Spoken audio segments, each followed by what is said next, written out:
Welcome everyone. My name is Kari Krogstad and I'm also joined by our CFO Thomas Jakobsen here today. And we're going to go through highlights from the fourth quarter and also summarize preliminary results from the 2020 total year. We will go through, of course, the financials, talk a little bit about the updates from the business segments and how we're implementing our strategy, and then towards the end also some comments on the situation regarding the pandemic.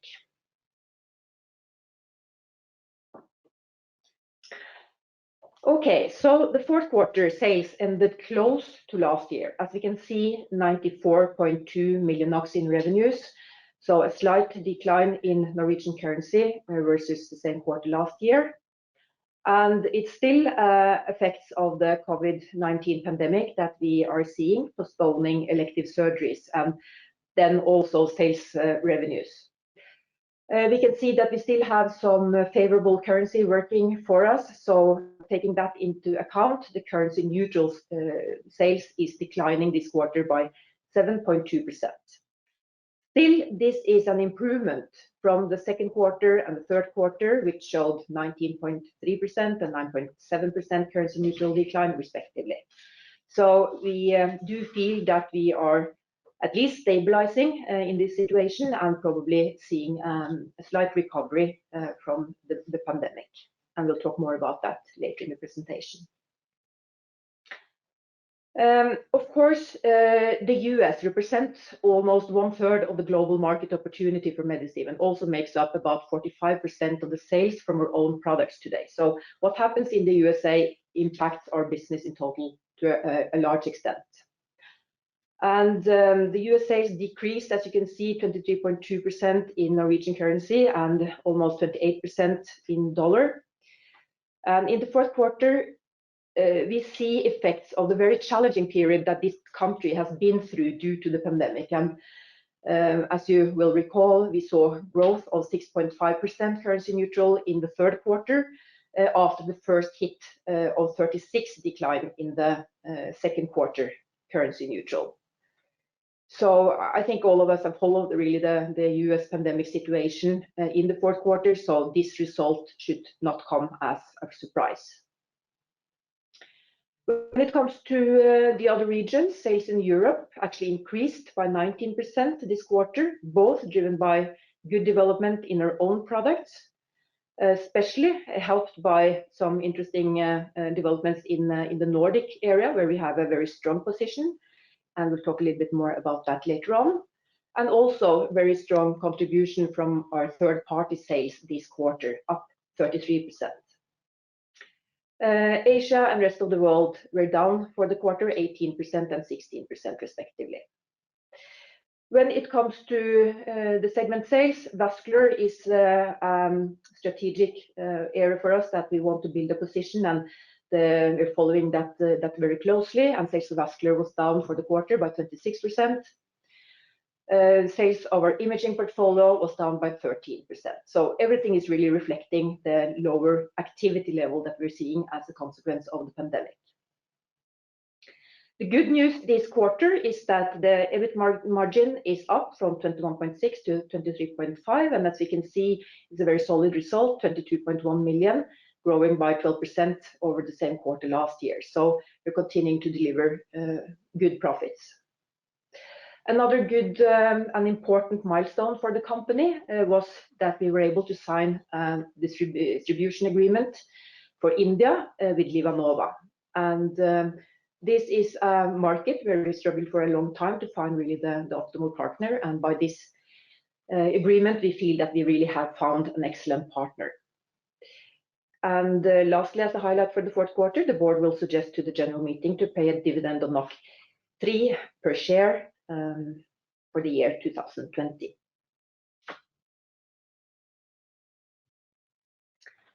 Then also let's take a look at the full year and how it all ended up. For the full year, the sales ended on par with 2019, so 363.1 million. And after 3 consecutive quarters with COVID-19 pandemic effects, that neutralizes the sales growth that we saw from the record start we had in the first quarter. Then we reached about 100 million in sales for the first time and growing by 16%. So of course the COVID effect has led to the result that we are ending up on the same level as last year. Again, we're seeing some favorable currency effects. So taking that into account, the currency neutral sales is down by 6.1%. And making up the status here for the US, there's a decrease then with 7%, rest of the world with 24%, and you can see the currency neutral decline 13% and 30% respectively. We actually are seeing for the year sales growth in Europe for our own products, and for Asia up 10%, 12%, Europe was up 10%. If we then again take currency into consideration, the growth is more neutral. When it comes to the annual result for the sales of the vascular portfolio, we're ending up with a slight growth of 4%. And you might recall that the growth from last year for the vascular portfolio was 18%, and we started off in the first quarter with 36% of growth. So it is again definitely Corona kicking in during the 3 last quarters in 2020, and then ends up with an annual growth of 4%. So, and just a comment on the cardiac portfolio, this was pretty flat for the year. When it comes to the imaging portfolio, this is down 6% for the full year. Again, looking back, we went out of 2019 with 33% annual growth, and we started this year with 40% growth in the first quarter. So again, we're seeing the pandemic coming into play and really introduces an abruption to the expected continuation of growth. Third-party products ends up then at the same level as the last year. So yeah, all in all, I would say that we are pretty happy with the sales developments, all considered. And it's really great to see that we are continuing to deliver profitable results here, and we're delivering the best EBIT result we've ever made. So ending up at 95.5 million, up 6.4% from last year.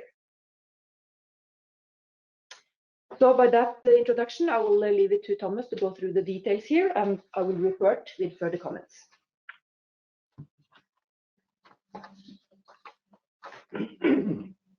Thank you, Kari, and good morning, everyone. As usual, I will go straight to the numbers, and since Kari will comment more on sales later on when it comes to geographic split and sales per product, I will not spend much time on that here now. What I need to mention, though, is to explain the increased cost of goods sold, is that we had a very strong fourth quarter when it comes to sale of third-party products. And compared to last year, we had 5 million more of sales related to third-party products compared to last year. And that explains the increased cost of goods sold, since we obviously have a higher expense when it comes to third-party products compared to our own products. Salary and social expenses are down compared to last year. That is the same for other operating expenses, and the reasons for that is as it was for the second quarter and the third quarter related to the COVID-19 and the pandemic situation. With lower sales, commissions for sales reps are down, and also bonuses. And when it comes to other operating expenses, medicine normally has extensive traveling activity and exhibition and congress activity, which has been at a very low level also in the fourth quarter due to the pandemic. So therefore, these expenses are reduced compared to the same period last year. This leaves us with an EBITDA of 28.4 million, up from 24.5 from last year, and an EBITDA of over 30% compared to last year's 25.7. So the margin is strong. Depreciation has also increased, and that is due to our new and improved production facilities that we moved into in 2020. And also the fact that we have increased office space in our main office here in Oslo has also contributed to increased depreciation. However, our EBIT ends at 22.1 million at 23.5% margin, which is up from last year's 19.7 million and 20.6% margin. So it's a solid EBIT despite a little bit weaker sales. Financial income net is negative, and that is related to foreign exchange. The Norwegian krone has been very volatile during 2020, and in the second and the third quarter, weak compared to US dollars and euros. But by the end of the year, the Norwegian krone was strengthened towards these currencies, and therefore we suffered a loss, both realized and unrealized losses related to foreign currency, and therefore our pre-tax profits ends at 19.9 million, about the same as last year, which was 20.2, and the result after tax ends at 13.6. If you then go to our preliminary profit and loss for 2020, sales again ends at the same level as last year. However, our cost of sales are actually down, and this is related to product mix again. In total, in Norwegian crowns, the sales of our own products are at the same level as last year, and that is also the case for third-party products. However, we do get help from foreign currency, and the underlying growth in terms of number of units and expenses related to our own products are therefore reduced, and that explains the reduction in cost of goods sold. When it comes to salary and social expenses, other operating expenses, and also depreciation, the explanations are the same as for the quarter, only different numbers, so I don't need to go into that detail again. But the operating result, as Kari mentioned, ends at 95.5 million, and despite the COVID pandemic and all the negative effects that has had on our sales, we are actually delivering the best operating result in Medistim's history. And the EBIT margin is strong, up from last year's 24.6 to 26.3%. Again, we see the negative effect related to foreign currency, and that is again correlating with the volatile situation the Norwegian krone has had against US dollars and euro throughout 2020, and the strengthening of the Norwegian krone by the end of the year. So our pre-tax profit ends just above last year, ends at 91.6 million. Last year was 91, and profit after tax ends at 69.4 million versus last year's 17.3 million, so approximately close to last year's profit. Then move on to the balance sheet. Intangible and fixed assets are going down. Intangible assets are being reduced, fixed assets at the same level as last year, which means that we've been depreciating more of our activated development expenses than we have been activating in the balance sheet. When it comes to inventory, the inventory level is high, and that has been explained also in previous quarters, and is related to end-of-life stock components and critical components that we need to secure for our products.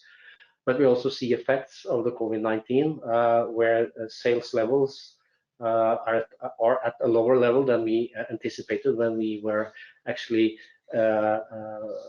confirming orders to our suppliers.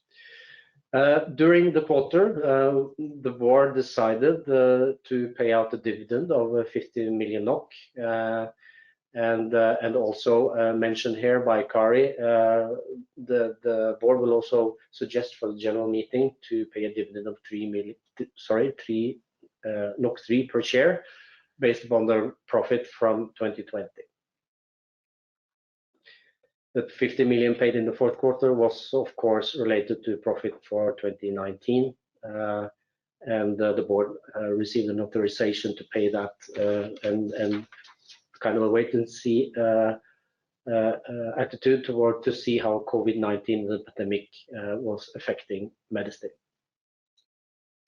When it comes to equity and liability, total equity is solid, 256.8 million and 74% equity. When it comes to long-term debt, the main portion of that is related to lease obligations. 21.6 million is related to those.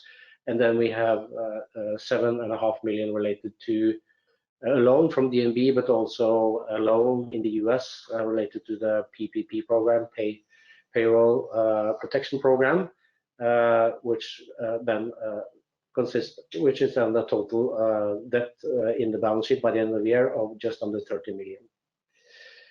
And with that, I leave the word to Kari to talk more about business update for the fourth quarter.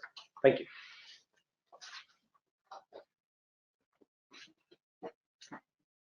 Yes. So we will start with looking at how we're doing for the imaging systems and probes. And as you can see here, we are seeing COVID-19 pandemic effects. It's been difficult for us both to reach customers, but the main reason for the decline we're seeing is obviously lower activities, lower numbers of surgeries being performed around the globe. So number of imaging systems was down by 12% in this quarter. For the year, it's down 25%. But we were very happy to see in this fourth quarter, we actually had 5 system sales in the Nordic region. And that's pretty rare because this is a fully saturated market and it's replacement sales. Then we get new system sales here for the cardiac side. So we actually sold 3 systems to Haukeland in Bergen, and we had 1 to St. Olav in Trondheim and 1 to Copenhagen as well. So that's sort of nice to finish off the year with strong sales in our home market. When it comes to imaging probes, that was also down 14% and 12% for the year. While we've seen a higher decline in the imaging systems compared to flow systems, we believe that several of the sales projects that we have been working on during the year has transitioned from an initial imaging type of opportunity and ended up as a flow sales because of more cautious spending at the hospitals for the moment. And then we should really remember that any sale of a flow system based on a MiraQ is field upgradable to an imaging system at any point in time. So we hope to see transitions to imaging on these platforms going forward. When it comes to the flow probes and the systems, again, it's the same underlying explanation for the decline. Flow probes was down 6.8% for the quarter and 13.5% for the full year. And I think that is a good parameter to look at when we are trying to explain and understand the real decline in activity level out there. Number of flow systems was down 20% for the quarter, but it's growing by 19% for the full year. So that is, of course, very encouraging. And when we're then adding the total number of systems sold, both flow only and flow and imaging combined, we're seeing that we are growing in 2020 from 195 units to 197. And that's at least encouraging during the current circumstances. And of course, growing our installed base is a prerequisite for sales of probes as well, and that is all good. Taking a look at our revenue distribution on the different geographies, we can see that, well, in Europe, there is really 2 things going on. We have sales of our own products and we have sales of third-party products. And this quarter, as I mentioned in the introduction, we've had the good contributions from good growth from our own products and third party as well. In the USA, we can see that there's a discrepancy between the development in NOK and in dollars. Asia, we had the slow quarter, the fourth quarter, but as you see for the year, it's been a very good year, and we had a very good start of the year with a lot of MiraQ system sales to Japan as a consequence of the regulatory approval that we achieved last year. and rest of the world, Middle East, Canada, South Africa, and Australia, smaller regions in total, and have been declining both for the quarter and the year. Yes, this is again looking at the revenue and then divided on the various product groups. And in general, the apparent discrepancy we may see in the development of number of units sold compared to the sales development in NOK is due to a combination of sales channel. Of course, it differs if a product is sold through the direct sales channel or own subsidiaries. That gives higher revenues and profit compared to sales through the distributor channel. The second thing is the business model. So in the USA, of course, a unit sold as a capital sales, that gives also immediate sales and profit impact compared to a unit sold as a PPP or a lease model. And then last but not least, there are currency effects coming into play all along. So that is the reason why we are at this slide trying to explain the differences that we're seeing if you're comparing the development in NOK versus the development in the number of units. So I'm not going to go through the details here. That's for everyone who's interested to study in detail. Okay, so a couple of comments on implementing our strategy, and just a reminder here, the strategic initiatives that we have is first and foremost to continue to convert the flow market to a flow and imaging market. This is important for all the geographies where we have a very strong position. So Nordics, Japan, Germany, Spain, Central Europe at large. We're also working to develop stronger positions in some of these markets where we do not have as strong position today. USA, UK, France are good examples. And here it's really to work to fight what we say ignorance, indifference, and ease of use. So it's a lot about marketing initiatives, educational programs, and also, of course, working on the product to make things as attractive to start using as possible. In the USA, we've also over time worked very consciously to develop the sales force, not only the size of the sales force, but also sort of the work processes that they are adhering to. We also have a strategy to offer an entry-level solution to reach emerging price-sensitive high-growth markets, and we will come back to that. And we have a dedicated strategy to build a similar position in vascular as we have today in cardiac. Last but not least, we also work to expand our direct market coverage over time. So just to follow up on the main market where we are really concentrating our efforts. As we know, we've had a really good development in terms of growth in revenues, but also number of procedures over the years. And as you can see in 2020, we are abreasting this growth curve, and hopefully just for this year. So I don't need to repeat the results in US dollars and NOK. Number of procedures was down 11% in the fourth quarter and 10% full year. I think this compares really well to how we're seeing the development of the flow probes in the other parts of the world. That was down about 13% for the year. So that gives a good indication on the reduction of activity level that we're seeing in our business. We've also seen some slower capital sales, but not down to zero. We sold 3 units in the fourth quarter compared to 8 last year, 26 units in total in 2020 compared to 33 last year. And I'm very happy to see that we're continuing to add new customers to our customer base. So 7 new customers also achieved in fourth quarter and 25 in total for the year. So I think this is pretty encouraging and solid results and providing every reason to be optimistic for the 2021. Okay, so let's again just remind ourselves about the strategy to offer an entry-level solution to reach emerging price-sensitive and high-growth markets. And India is definitely an example of such a market. I just need to remind everyone that this is a longer-term growth opportunity for us. It's not a business which is strong today, obviously. We struggle to find really the right way to get a position in a market like this. And the milestone that we have reached now with signing this distribution agreement with LivaNova marks, I would say, a new starting point for trying to really build this position. The Indian market is very interesting because it's large. It's about 100,000 cabbages done annually, and this is about half the size of the USA. So of course, this is interesting for us.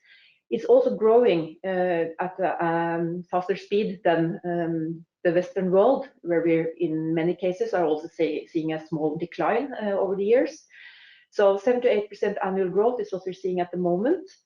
But this is a price-sensitive market. About 75% of the market is private hospitals and being very price-sensitive. And the cost of cabbage is low compared to other markets where we're operating. So typically from $2,000 to $8,000 is the cost of the cabbage. And this can be compared to a cost of maybe $40,000 US in the USA. So that tells a lot about the price sensitivity in at least a portion of this market. Today we have a very low position here, but we have developed this two-tier product strategy. We realized that we will not be able to succeed only with our high-end products. They will be too expensive in this price-sensitive market, and we therefore went to market with a low-end version, and it was a third-party product. The name is Sonoku, and now we have actually made the decision to transition out this Sonoku and replace it with one of the modules in the Miracle family and launch that as a Miracle Basic version. And the rationale for doing this is really the complexity and the cost which is associated with keeping two product families alive, both from a regulatory perspective, which is just becoming increasingly demanding, and also from a pure cost perspective. Of course, we have higher margins on our own developed products and own produced products, and it's also just handling costs internally, which will be more beneficial. But the strategy is still the same, and it's the combination of these two product types that will enable our partner to negotiate bundle deals with the hospital chains, which we think is the way to go forward and build a significant position in this market. And we have, as I have talked about many times, really been looking for the strong and right partner. And LivaNova, they are a global medical device manufacturer. They also have a very strong position in cardiac surgery with their heart-lung machines, and they have a strong position in India in particular. And they're going after exactly the same customers, meaning they already have the relationships with the customers that we are interested in. So I don't think we could have found any better partner to work with and to represent us in this challenging but very interesting market. And we also have very good experience from working with LivaNova. They are also representing us in Australia. And in Australia, we're actually currently having about 1/3 of the market, being present at 40 of the 52 cardiac hospitals in Australia. So we have definitely had good support from LivaNova over the time there. So this agreement was signed in the fourth quarter, and they are representing us now in the market as of January 1st, 2021. Again, reminding everyone that this is a longer-term growth opportunity, and things will not change dramatically in 2021, but we feel that we are in a great shape and position to really start seriously working on this.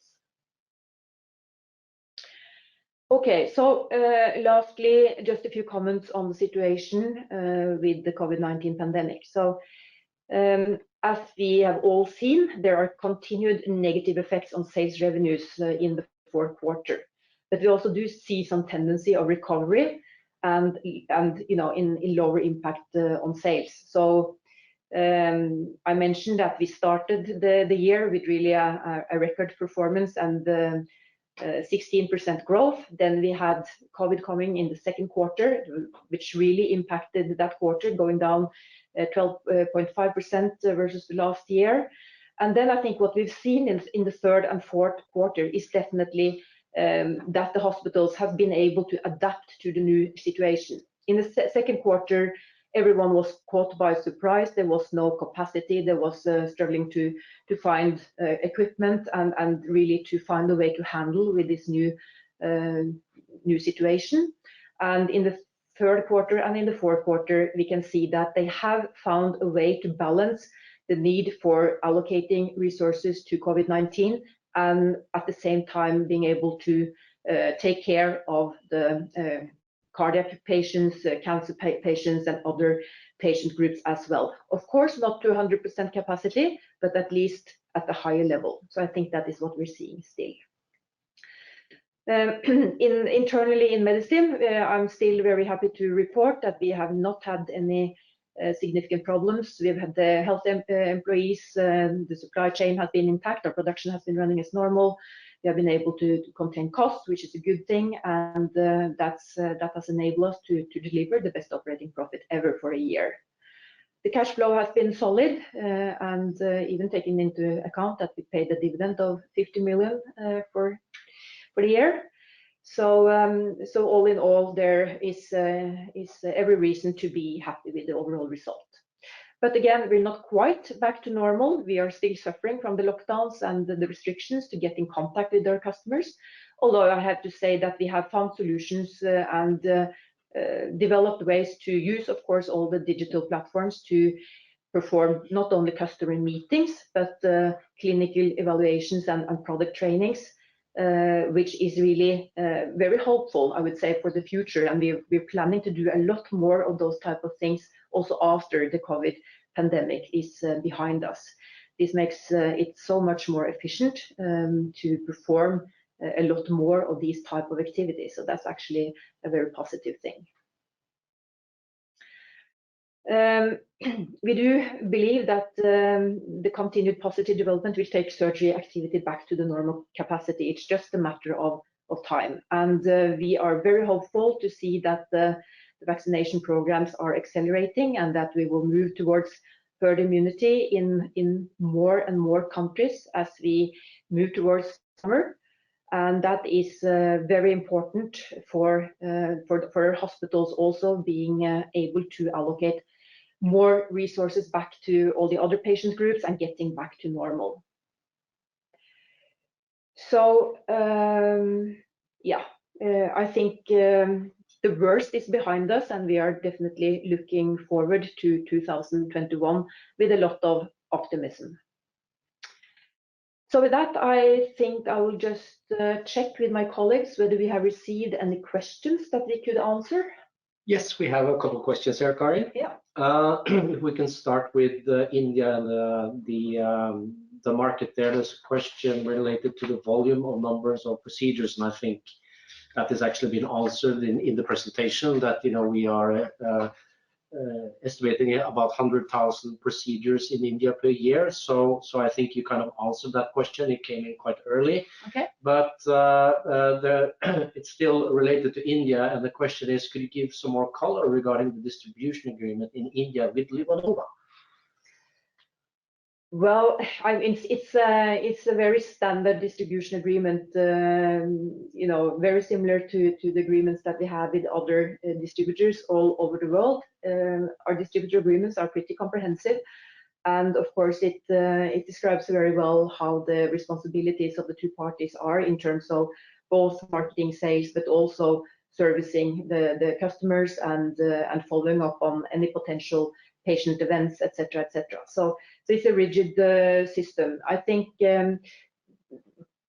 first of all, I would say that we've always been very fortunate with the distributor network that we have been able to put in place. For the most part, we have been lucky or good, I don't know, a combination probably, to really find and develop relationship to very qualified distributors. For the most part in our network, the distributors tend to be rather small, so more focused, very focused on the cardiac side typically.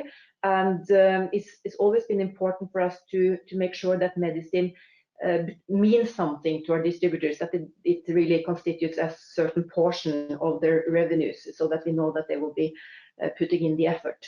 When it comes to a company like LivaNova, of course, this is a huge company with a lot of own developed products. So you might say, is that a good idea when it comes to representing the medicine products? For many alternative distributors, I would say no, it would not be a good idea. But for this particular distributor, we have so much synergies with regard to the target customers, and all of LivaNova's heart-lung machine customers will also be relevant for considering buying flow meters and imaging equipment for intraoperative use.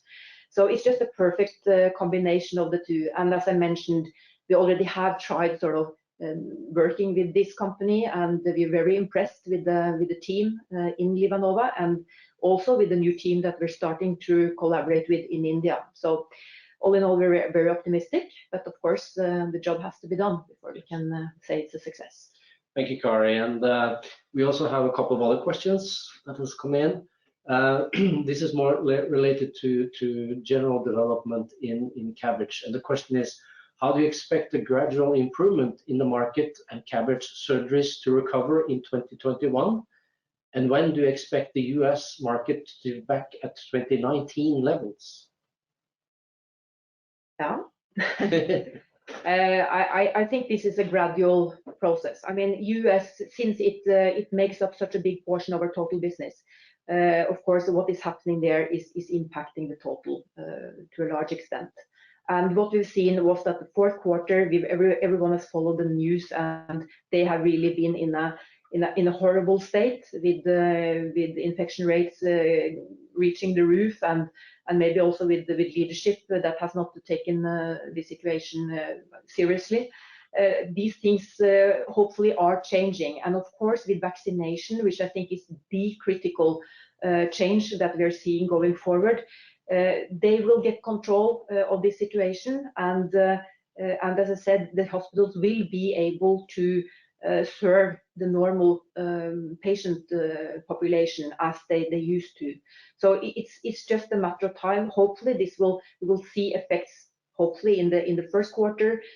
I would expect certainly in the second quarter, and then more so. Whether we will get back to the normal levels and how quickly, nobody can tell. I can't tell you, but I think there's no reason why we shouldn't feel optimistic as long as the effects of the vaccination strategy and program is developing according to the plan. Thank you. And I think that concludes all the questions that has come in. So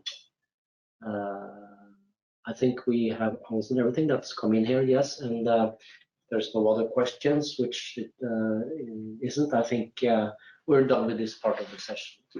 Okay, then I will just thank everybody for participating this morning. And if there should be any further questions after this presentation, of course, don't hesitate to contact us here at the company.